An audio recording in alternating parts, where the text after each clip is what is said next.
Welcome to Highly Questionable. This guy right here, very nervous about LeBron going into Boston. He does that, but that's faking it. That's Mina Kimes. This is my father. Mina's a senior writer, ESPN The Magazine. What do you like on the show today, Mina? The NFL never met a rake it couldn't step on. Dale, papi. Did the Warriors choke last night? That is a bad fourth quarter. The worst that the Warriors have had all season. They could not make a shot. I don't believe it to be because they're mentally frail. I believe it's because they could not make a shot. And Houston's pretty good at defense and was really desperate. But the last 10 seconds of that basketball game, that is an overwhelming offense, and they didn't look like they knew what they were doing. That was borderline incompetent. The idea that you have Durant and Steph Curry, and the best shot you get without a timeout is Klay Thompson trying to create his own dribble, trying to create his own shot, and then helicoptering around and shooting very poorly. If it were to be a choke job, that's what it would look like at the end. The Warriors were up by 10 points going into the fourth quarter, which as far as choke jobs go is not exactly on par with blowing a 3-1 lead. Never forget. But if I'm a Warriors fan, I'm concerned, not just because they went 3 for 18 in the fourth quarter, but because they were missing bad shots, because they tied their season low in assists, because they were wasting time and forcing ISOs. In other words, they looked like a bad version of the Rockets. And the margin of error in this series has shrunk to a point where the Warriors need to go back to looking like the Warriors if they want to pull this out. Oh my God. No one's listening to you, Mina. No one's listening to you. My father seems to be in trouble. Whose health should the Warriors be more concerned about it? Andre Iguodala, Steph Curry, or Klay Thompson? Was he even looking at the question? He's just going to continue with this joke. I love the idea that Steph Curry was healthy in the third quarter, but not in the fourth quarter. They missed Andre Iguodala last night. His replacements, Houston was going after them again and again and shooting at about a 70% clip while going after them. But I would be most worried about Klay Thompson. He went to the locker room, and they need Klay Thompson to be right. At this point in the season, when everyone's a little bit banged up, you don't want multiple guys banged up. Klay Thompson helped them a great deal in that Game 1 blowout. They need him the rest of the series. You might be unfamiliar with the rule. When Steph plays bad, he's hurt. When he plays good, he's healthy. It's very clear. That's right. But as far as the other guys, yeah, they should be worried about losing either of them because their depth is getting a little thin. The Rockets played with a 7-man rotation. They're going to be tired too, but the Warriors were clearly gassed by the end of the game. Draymond played the entire second half. Steph looked tired, and their replacements, Sean Livingston, Nick Young, they were not good. And this series has gotten to the point where you don't want not good guys playing meaningful minutes for the Warriors.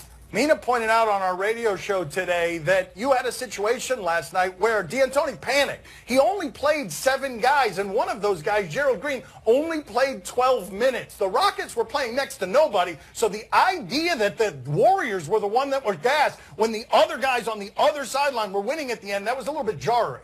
Do you think that it's hard to stay healthy when you're young now? Wait until you get my age, buddy. Wait until you get my age. It's very difficult to stay healthy. You know, you got stuff leaking all over the place. You know, all over the place. You know where the leaking is coming from. You know, then what you do? You know what I mean? I know. That's right. That's tough to keep up with. Joe Johnson is on the Rockets bench thinking exactly that. How should players feel about the NFL's no anthem policy? Originally, some of these reports suggested that there would be 15-yard penalties, and I love the idea of one sideline getting a 15-yard penalty and then the other sideline also getting a 15-yard penalty, so the penalties nullify and we play the anthem again. But that's not the situation that we're in. You are not allowed anymore to disrespect the anthem by kneeling in public during an NFL game. This is something the NBA has had in place more quietly for 21 years since another similar protest by Mahmoud Abdul-Rauf. But in this case, this controversy has been in the news stream for a long time, and now what they're saying is the team is going to be fined if it happens. You can stay in the locker room if you want, but the team is going to be fined, and then the team can decide whether it wishes to fine the players. They are absolutely eradicating this from the game. I thought it was largely over, but these owners are saying, no, no, no, no, no, no. You will not disrespect the anthem on our dime, and it's punitive in a way that I got to imagine the players' union is going to fight and fight harshly. I think the most inane part of this, and it's hard to pick just one point, is the notion that it marks some sort of compromise. Like you can kneel, but you have to stay in the locker room. That completely misses the point. It's not about the kneeling. It's not about any dislike of the anthem. It's about using that moment to draw attention to the issue of racial inequality. And by taking away the players' opportunity to use that moment, they render the protest moot. That is not a compromise. As Dan mentioned, they didn't consult with the players, which, by the way, might be part of the reason why it's not a bigger deal in the NBA, even though the rule exists, because they tend to consult with players when they make these kinds of decisions. Basketball has a better relationship with its players. This will do nothing to make the relationship between owners and players better because they are not listening to the players, and furthermore, they're being punitive about them having a social opinion because it has public relations damage for their league, a public relations damage that continues to be in the news stream because they do not come to a solution on this, and it's not a solution now today either because the players union is going to fight this in a way that's going to keep it near the Shield and near the image of the Shield for a while. And speaking of PR, what are you doing? Like, who's talking about this? Did anyone notice at the end of the season any players who were protesting? Can you name 5 players who protested towards the end of the season? I bet you can't, but the NFL is going to remind you that it happened. Should the NFL get rid of kickoff altogether to make the game safer? Do any of you watch the football game for the kickoff, for anything that's happening on the kickoff? It doesn't happen very often that you get a kickoff return that ends up in a touchdown, and we've got a ton of touchbacks now. I think you can't argue with anything that makes the game safer. The kickoff is antiquated, and it's not worth enough for your customers to watch it, and it's not worth the safety of your players to continue with it. They could start every drive on the 25-yard line, and I don't feel like anyone except the kick returner would miss it, and even he wouldn't miss it that much because of how much that job hurts. They should keep the kickoffs but have them do in the locker room. That way nobody will know if they ever happened. The reason they're doing this is that they found last year that concussions were 5 times more likely to happen on kickoffs. Now, I used to be suspicious of that data because concussions were so underreported before. You never knew how many were actually happening. But they've been keeping track of them for a while now, and I think it's obvious that they are more dangerous. And as Dan said, who cares? Get rid of them. Why not take this part of the game away if it doesn't affect anyone's enjoyment of the product? Every time I hear things like this about football, I'm so happy that you were not good enough to make any football team. You know what I mean? Good, yes. Very happy, very happy. Yeah, I wasn't good enough. I was scared. Did the Eagles make the right call by turning down the 35th pick for Nick Foles? This is a Mike Silver report. He's got 3 sources saying that they ran it by Nick Foles, that the Eagles went to him and said, what would you prefer? We could get a 35th overall pick in exchange for you, or you could just stay here. And I don't think there is a greater indictment of the Cleveland Browns, who have won 1 game in the last 2 years, than the Super Bowl MVP saying, you know what? I'll be good being a backup here. I don't want to play in Cleveland under any circumstances. This wasn't Philadelphia turning down the Browns' offer. This was Nick Foles saying, no, I know what happens to your quarterbacks over there. I'm not going into that sewage. I'm not sinking into that sinkhole. The only way this was the right call for Philadelphia is if Carson Wentz can't play week 1, which is entirely possible given his injury that they think they might actually need Nick Foles then. But it can't be because they like him or because they think he's so good that they need to hold on to him, because no backup quarterback in the NFL is worth more than the 35th pick by virtue of the fact that they're not supposed to play. Now, for the Browns, I actually think they really lucked out because based on prior production and future potential, the combination of Tyrod Taylor and Baker Mayfield, that's worth more than Nick Foles.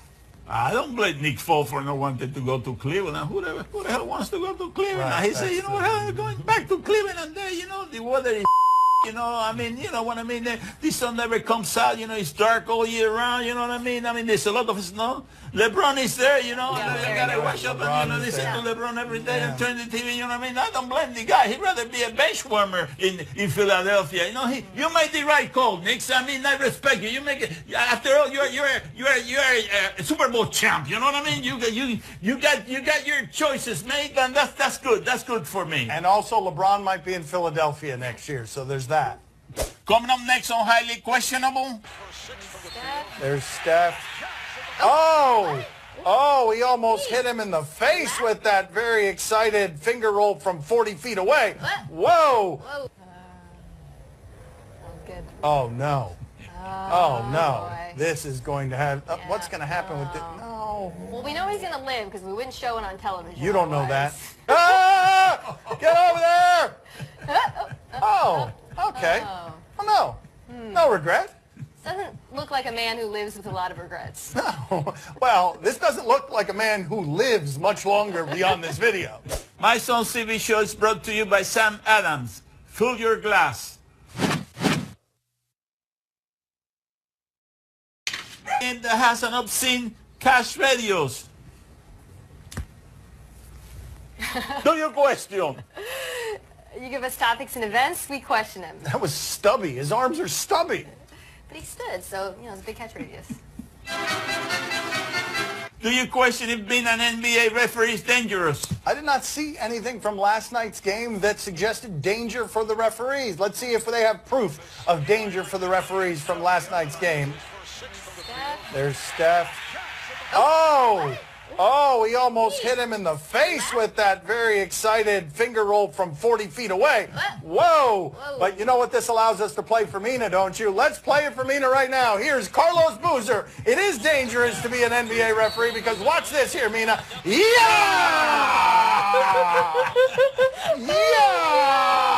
Yeah! Oh, God. The look of concern on his face afterwards says it all. It didn't do much good for the pain he was feeling. Do you question if this child has an effective golf swing? Fathers and sons sometimes bond over golf. He and I never do that. My father doesn't know how to swing a golf club, and neither do I, really. So let's check in here with some real father-son bonding that was never available to the Levitard. Oh, yeah. Well, how did you think that was going to go? I mean... I think the kid did it on purpose. Yeah, I mean, did he think the object of golf was to drive the ball through your father's skull? What is this setup? Also, what does the guy feel like? Why would you do that at all? That's a reasonable question by her, right? What kind of parenting is that? You could ask that before every video we show. That's correct. Why It's did the you do trick to this? do you question. Well, at least his dad didn't use a real T. No tea? No real tea? Oh, God. Oh, I don't want to watch this. I know what's going to happen. I don't want to see it. Tell me when it's over. Why are you so scared of this? That it's just going to get embedded in his lip? Is it over? In his tongue. I'm sorry. It is not over yet. No, I can't handle Yes, it. it's over. It's over, Mina. It's over. Ah! We kick her! Ah, we kick her! I hate stuff like that. I hate it. Ah! Putting it on the screen. Do you question if he regrets taking the shortcut? You might be asking yourself this question about Kevin Durant. Was he thinking about going over to the Rockets in the fourth quarter? But we go out to India. What do we have here? Good. Oh, no. Oh, no. boy. This is going to have... what's going to happen with it? No. Well, we know he's going to live because we wouldn't show it on television. You don't know that. otherwise. Ah! Get over there! Oh, okay. Oh. Oh, no. No regret. Doesn't look like a man who lives with a lot of regrets. Well, this doesn't look like a man who lives much longer beyond this video. Oh. That was pretty close, but I remember a closer one. Yes, I an know old it. woman. Is that the old woman? Yes, we're in reruns around Yep, here. Even I know this one. Mina's even seen this one? Good Lord, we're mailing it in before the holidays. This won a Poppy Award, I believe. Didn't win a Poppy Award, yes. Who's moving slower there, the old woman or the train? Come on, lady, get over there. There it is. Come on, lady. The judgment. Yes, just Come on, original you gotta man. get in there. Give her a push from the back. Come on, buddy. Hey, she made it. She made it. She made it to the other side. For the Happy ending. For Happy the ending. 100th time on our show, Yeah. she made it. Coming up next on my son's TV show. Look at this here.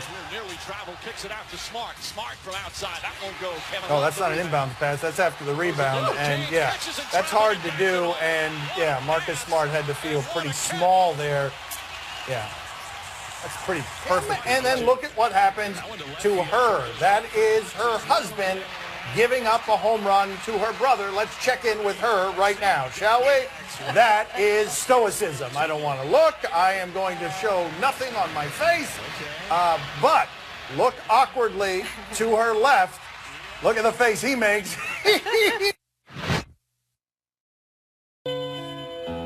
Highly questionable is broadcast from the Clevelander Hotel on beautiful South Beach, Miami. Time to play the game that thinks a hot dog is a taco and not a sandwich. See? Oh no. She's got very strong opinions on this. So strong that she forgets when to move her head. You tell us what to watch on television tonight. We'll tell you if we're It's a sandwich. Tonight on ESPN, Cavaliers and Celtics Game 5.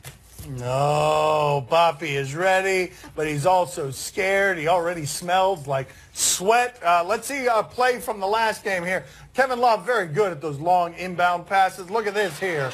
Travel kicks it out to Smart. Smart from outside. That won't go. Kevin Oh, Love that's not an inbound pass. That's after the rebound. And, yeah, that's hard to do. And, yeah, Marcus Smart had to feel pretty small there.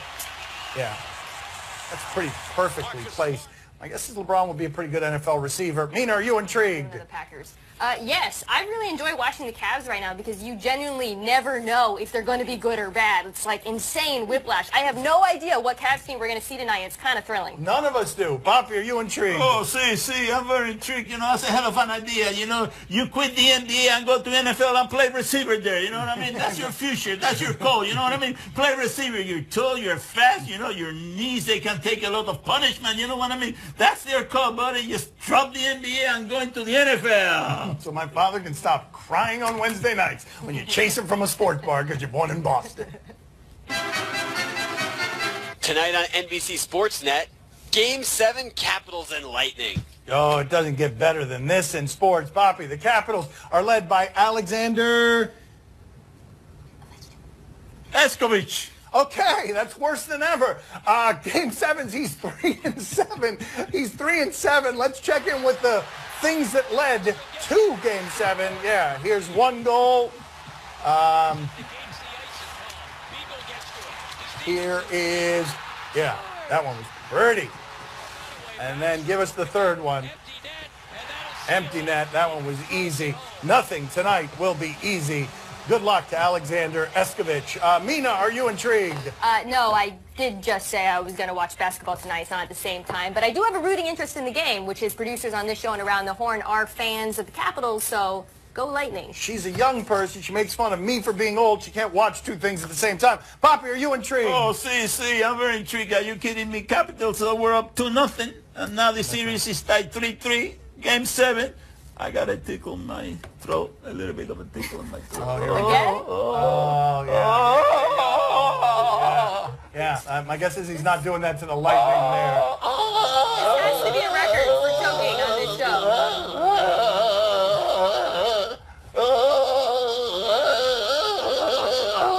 You know, you're going to do this in real life and no one's going to believe you. Help me, somebody help me. Yeah, I can't breathe. Okay, all right. It may be funny to you. This is horrifying to me as his son. At 11 p.m. tonight on NBC Sports Bay Area, the replay of Giants and Astros from today. Brandon Crawford's sister is at this game, and she is Garrett Cole's wife. Garrett Cole is the pitcher here. Look at what happens to him, and then look at what happens to her. That is her husband giving up a home run to her brother. Let's check in with her right now, shall we?